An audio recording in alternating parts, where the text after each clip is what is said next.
And welcome back to Bitesize Boxing. So I'm a little bit late to the party on this one, but I just want to talk about Moses Itauma's pullout against Jermaine Franklin and this whole card being rescheduled a couple of months now.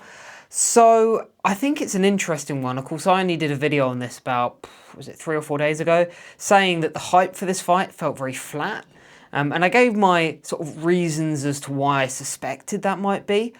And I thought that what it was that Moses Itauma might not look good in this fight, so let's not hype it up too much. You have too many eyes on it, and then it might actually negatively affect his profile. Whereas if he does look good, you know, you can clip that up, put it on social media, and you can build his profile that way without the potential damage. But from a building perspective, it was the perfect fight at the perfect time for me. So this injury, a lot of people are questioning it. People are saying, is it poor ticket sales? Has Itauma, you know, blown up in between fights and he's struggling in camp, or he's had a bad camp, or he's not looking good in sparring, etc., etc. And I think they're valid. I think they're valid in terms of the aspersions in, you know, thinking that this kind of thing could be an issue. You see, for me, for the longest time, if I ever interviewed Moses Itauma, the first thing I would ask him is, how does he keep his feet on the ground?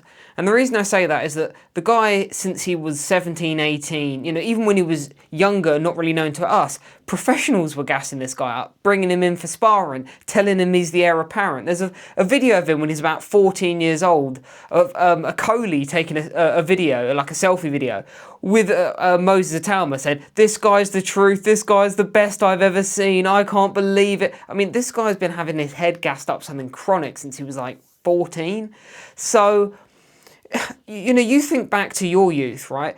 When I was 20, 21, whatever, I got my first proper paycheck, you know, first proper, you know, I'd work full time, but they'd be like apprenticeships and stuff like that. I got my first sort of proper paychecks around that age, and it went straight to my head. You know, I wasn't earning millions, I was earning, you know, just above minimum wage or whatever. But suddenly you're getting proper money, you're going out, right, that's it, we're going out for dinner tonight, we're doing this, I'm going on this holiday, I'm doing that. And that's how most young people are. Now, if you have all of the money you could probably ever want already in Moses Itauma's, you know, case. I'm sure he wants more money, but I'm sure he's already, if not a millionaire, close to it. In his, and he's what, not even 20 or just turned 20. So you've got a guy in that, you know, financially, in that, he's got that, all of that going on. He's also got all of the adulation from boxing fans and from everyone around him, other fellow professionals saying this guy's the best thing they've ever seen, you know, a precocious talent and the rest of it. You know, I don't see a way that doesn't get to your head. I really don't, particularly not at that age. You know, unless you are a very special human being, let alone a boxer, that is going to get to your head to some level. So I'm not immediately going to dismiss that potentially he's not taking it seriously, or maybe he's blown up a little bit in camp or between camps. I'm not going to rule that out. I do tend to suspect, I'll be honest with you, my gut tells me I'm not sure if it is an injury. It could well just be ticket sales, because as I said previously, this fight has been promoted horribly. There's been no promotion. So it would not surprise me in the slightest if the tickets just haven't shifted and they're having to, you know, push it back a bit to sort of for the ticket sales. That would probably be my gut instinct and what seems the most likely. But I'm also not going to sit here and say, you know what, I think he's completely, you know, taken his eye off the ball. He's, you know, I don't think that's possible. You know, I think Moses Itauma's dialed in 100%, because I'd be lying to you. I wouldn't be shocked if Itauma is one of those guys who burns brightly but briefly. Do you know what I mean? I don't necessarily think that, again, with the gassing up this guy's had, you know, I would be surprised, even stylistically, if this guy has, you know, a 10, 12, 15 year, you know, reign in him. I'm not sure I see that. I just see it getting a bit too much, to be honest. I mean, the hype this guy's had is crazy. And the way, again, I don't know Moses Itauma personally, I don't know his personal life, but you do see on social media, he does clearly like, you know, going to the fancy bars, he likes the nice cars and this kind of thing. And I'm not saying there's anything wrong with that. Plenty of fighters do, plenty of, you know, professional sportsmen do, right? That's not outside of the, you know, but there is something about it when you see some of the posts he makes and some of the things like on his Instagram stories and stuff. You do sometimes, you know, it might be, you know, him leaning out the window of a Bentley, you know, going a crazy speed or whatever, you know, living life. as you would imagine a young person would be doing, right? But you do look at that somewhat and you think, the absolute, the pinnacle of the sport, even a Canelo who has, many more millions than any other boxer, right? He's if not a billionaire, close to it. You don't see the elites doing that. Now, admittedly, of course, he's a lot more, a lot older and a lot more mature, mentally, physically, and the rest of it. But you do sometimes wonder that, yeah, I think in the long run, I just see, I'm not saying I see him imploding as such, but I would not be surprised if, again, particularly as he finds boxing so easy. This is the other thing, Itauma's going in there against guys who are supposed to be tests, the likes of a Dillian White, the likes of a Dempsey McKean, people who are supposed to go in there and take him rounds, and he's just walking straight through them. So you have the whole combination of all these factors.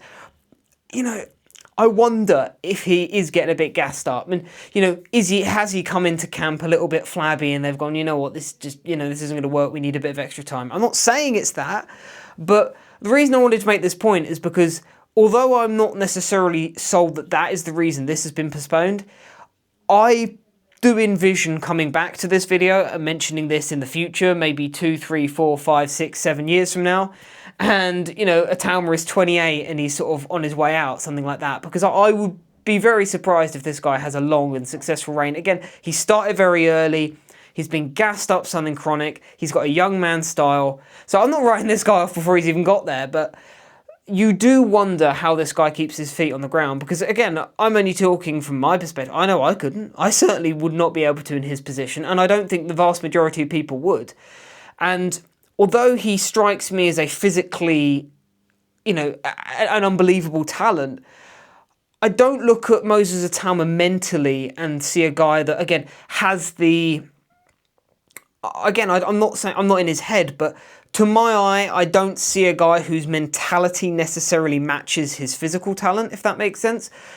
He's not a guy to me who comes across as ridiculously physically talented, which of course he is, but then he has that real mature, old head on his shoulders kind of mentality to match that. I don't see that. I see a typical, run-of-the-mill young guy, but who has crazy talent. And I don't think those two necessarily marry up all that well.